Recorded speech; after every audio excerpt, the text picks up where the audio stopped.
astronomy, I mean, in some sense, I mean, if there are ways in which Cees and I are opposite, is that Cees dove into researching the small, I dove into researching the large.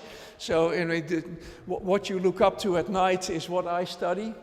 The universe is fascinating. I can't believe that anybody would believe anything else than that the universe is fascinating. And of course, I know there are people, but I just can't feel that. That's just the way it is. And especially how much we can learn about this, you know, being in this very small planet in a little corner of the universe that is microscopic compared to the whole universe, and yet we can understand that, right? The rule of thumb is there are 100 billion stars in our galaxy, there are 100 billion galaxies in the observable universe, and we have about 100 billion brain cells to understand that. So that's one brain cell per galaxy, and it works. And of course it works because there are laws of nature. If you understand one galaxy, you understand many galaxies. So that's how the logic works. And of course the joy of searching is as great as the joy of finding. Right? As we say, the journey to somewhere is as interesting as getting there. In fact, often the journey is nicer. The intellectual effort of trying to understand something that you didn't understand yet, that is what keeps me going every day. And if you talk about questions like, are we alone in the universe, or are there other places where people are asking whether they are alone? What is the universe made of? What is this dark matter? What is this dark energy? Where does the universe come from? How do black holes work? Of course, partial answer to that came last week. These wonderful things, they really keep me going. And I really feel privileged that I am paid for essentially pursuing what is my passion. I've also been very active in outreach for science from an early age. In this public observatory, the deal was, you give tours, then you may use the telescopes when they're not being used for tours. That was a very good deal for a poor kid, because after all, you know, how would you pay for a telescope, certainly as big as those?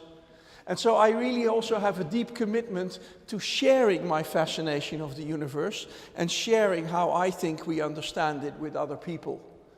And through that, I try not to just promote the understanding of astronomy, but the understanding of science and society more generally, using astronomy as an example. And of course, a wonderful and spectacular example came last week when we discovered that you can find the ripples in space that are made by two merging black holes with the finest precision physics instrument that has ever been built by mankind. So my approach to natural science is that there is such a thing as objective truth, despite philosophical objections and questioning thereof. I find philosophy fascinating, but nonetheless, I start like a mathematician from axioms. I am real, you are real. We can find sort of common things in the universe that we agree on that are therefore real. That is how you start building up a world view that is explorable by rational thought. And whether you're really allowed to say that you are real is a philosophical question that in fact does not touch any of the pragmatics of natural science. If it requires belief, it is not science. That is my definition of it. Defend only what is based on observation and logic. I think on that we agree perfectly between the two of us. Scientific truths are always subject to criticism and revision. There is no absolute truth in science, but only by rigorous thought and experiment. You have to have a certain respect for the building of science, and you can't overthrow it by a simple and facile argument. Inspiration and gut feeling are an essential part of the search for truth. We make intellectual leaps into the unknown, and then we look back and try to prove where we are, and sometimes we fail and sometimes we succeed. But with purely mathematically, dryly reasoning forward, we seldom get more knowledge. You need some inspired guesses to know where you're going. But of course, the fascinating thing about the process of natural science is that in the end, in the outcome, they are gone. Your inspired guesses may sometimes determine where they lead you, but whether you can prove to your colleagues that you are right does not depend on how you took your inspired guess. Well-explored science is like truth and not like opinion. And there's a famous American quip, everyone is entitled to their own opinions but not to their own facts. Right? And that is something that is sometimes under pressure in modern society. You know, as we become more democratic, it sometimes seems that anybody who says anything counts for as much as anybody else, right?